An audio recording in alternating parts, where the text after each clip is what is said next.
তো ওই সকল দুর্বৃত্তের সুষ্ঠু তদন্তের প্রেক্ষিতে এদেরকে আইনের আওতায় নিয়ে আসে।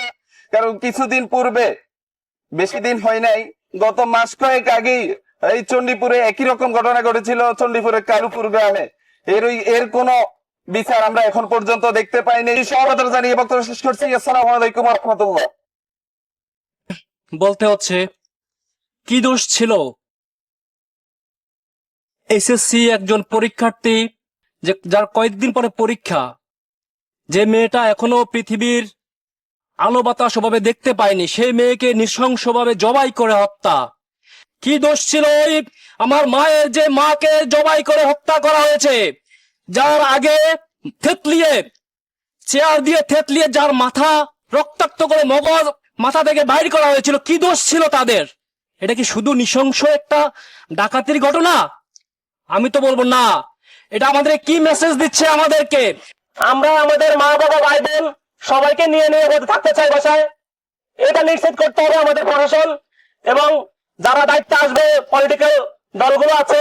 আমরা চাই আমরা একটা নিরাপদ রাজনীতি উপহার দিতে অনুরোধ করব।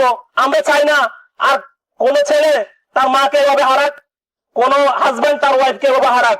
যে ফ্যামিলির প্রিয় মানুষগুলো চলে গেছে, আমরা তাদের প্রতি সমবেদনা জানাচ্ছি। প্রতিনিধি কি কারণে হত্যাকারীর বিচার চাই?